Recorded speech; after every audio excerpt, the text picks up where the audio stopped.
எனக்கு தைரியம் தான், அது ஒன்றும் இருக்காது அப்படின்னு. நான் உள்ளே போகிறேன். நான் இதை பார்த்தோன்னே அக்கா வந்து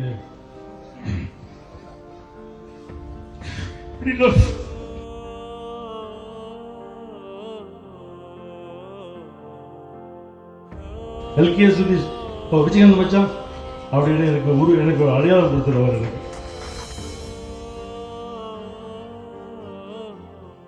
22 காலையில் வந்து எங்கள் சகோதரி காலைல ஃபோன் பண்ணுறாங்க. காலைல ஒரு 5 மணி இருக்கும். இது மாதிரி பல முறை அவங்க ஃபோன் பண்ணியிருக்காங்க. நாங்கள் போவோம் வருவோம். எனக்கு அதே மாதிரி தான் நான் போகிறேன். இன்னைக்கு நான் போன 22 காலைல ஜெம் ஹாஸ்பிட்டலுக்கு போகிறோம். அவங்க மட்டும் தனியாக இருக்காங்க. நான் நாங்கள் நானும் என் மனைவி உள்ளே போகிறோம். எனக்கு தைரியம் தான், அது ஒன்றும் இருக்காது அப்படின்னு. நான் உள்ளே போகிறேன். நான் இதை பார்த்தோன்னே அக்கா வந்து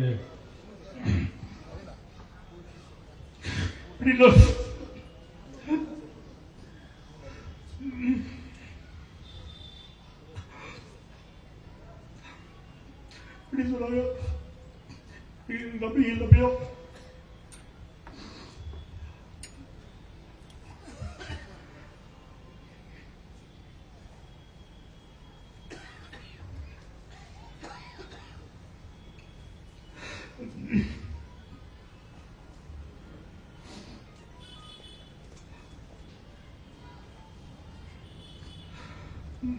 அப்புறம்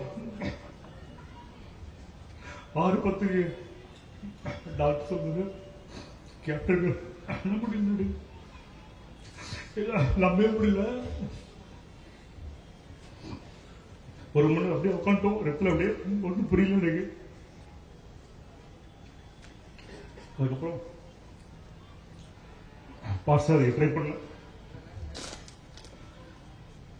எப்படி சொல்றது தெரியல எனக்கு. பாஸ் ஆகிட்டு சொல்லி பாஸ் ஆகி எல்லாம் சொல்லிட்டு போறீங்க. நான் சார் சொல்றீங்க, ஆமா பாஸ் ஆகி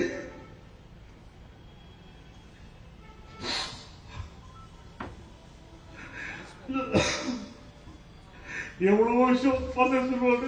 நான் கேட்டு கூட்டு போடுவோம், அங்க போனோம், அங்க வரணும். நம்ம இது மாதிரி நிகழ்ச்சி நான் சொல்லுவேன். சத்தியவாய் லைஃப்ல நடிச்சே போகல.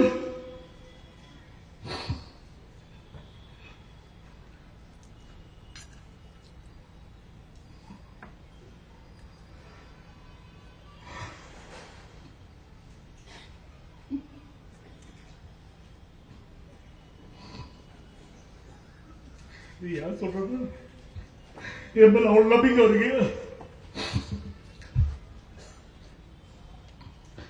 2006 அவர் கூட எல்லா பேருமே நான் நீ ஒரு உண்மை சொல்றேன். 2011 40 சீட்டு வாங்கி வந்துட்டு அப்படியே கீழே கொடுத்தேன். அப்படியே கொடுத்துட்டு வேட்பாளர் போட்டு சத்தியமா சொல்றேன், இது மாதிரி யாருமே சொல்ல மாட்டாங்க, நானே சொல்ல மாட்டேன். கலை 2 கொடுத்து 40 வேட்பாளர் போட்டுங்க. இது மாதிரி ஒரு தலைவர் கிடைப்பாங்களா? எனக்கு முகவரி கொடுத்தது அவர் தான். எனக்கு வந்து சுதீஷ்னா யாருக்குமே தெரியாது. விஜயகாந்த் மச்சானா, எல்கே சுதீஷ் இப்போ விஜயகாந்த் மச்சான் அப்படின்னு எனக்கு ஒரு அடையாளம் கொடுத்துருவார். எனக்கு